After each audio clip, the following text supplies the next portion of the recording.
Many. In 2017, the late Raila Odinga vied for the presidency under the National Super Alliance, NASA. Well, that was the fourth time the former Prime Minister was taking a job in the top job in the country. He had months earlier offered that coveted position to former Bomet Governor and JSC Vice Chair Isaac Ruto, who had just joined the coalition with his Chama Shinani outfit. And as NTV's Bridget Ngana reports, Isaac says the late Raila Odinga taught him tolerance, no matter how divisive the country's politics could get.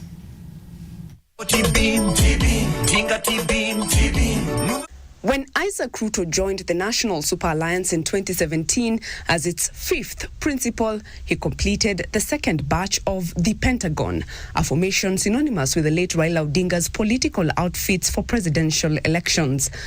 Ruto at the time provided a soft landing for the NASA coalition that targeted to harvest some votes from the vast Rift Valley region, especially in the then Chama Shinani South Rift stronghold. Raila strangely never quite got the presidency no matter what, but he would also give up possibilities of cleaning that office. Strangely also, he always agreed to accept the results on a negotiated arrangement. He never pushed the country beyond what the country could hold. And for the first time, Isaac Ruto revealed that he was Raila's choice for the NASA presidential ticket. I think it was 2017. I was a member of, I was one of the principals in NASA. I was one of the 5. And strangely,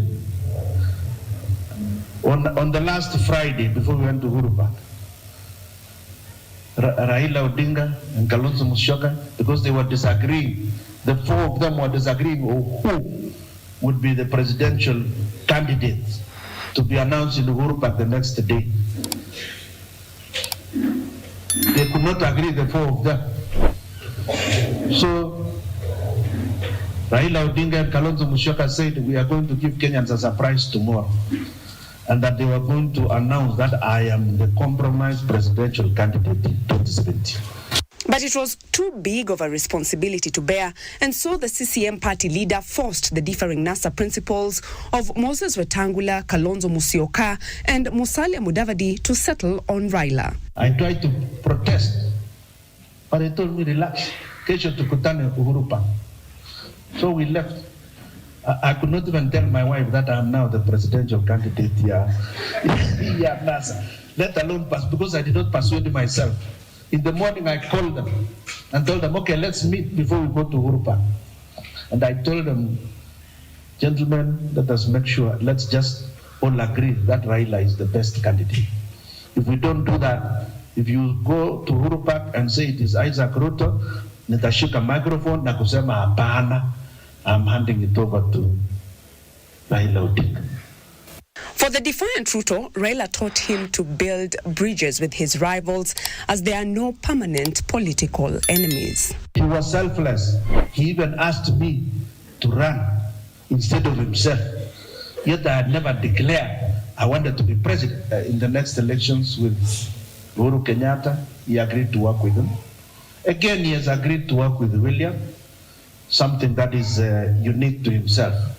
A lot of us, and that is why even me, whenever we finish any election, I want to accept the results and work with whoever has been declared to have won. The revelations by Bomet's first governor, Isaac Ruto, who is now the vice chair at the JSC, is one among many other high-profile insider revelations that we do expect to come out in the wake of the death of the former Prime Minister Raila Odinga. Bridget Ngana, NTV, Nakuru. They marched proudly in their crisp uniforms during pass-out parades, badges gleaming with promise. But for many of Kenya's police officers, deployment to remote border stations means isolation, danger,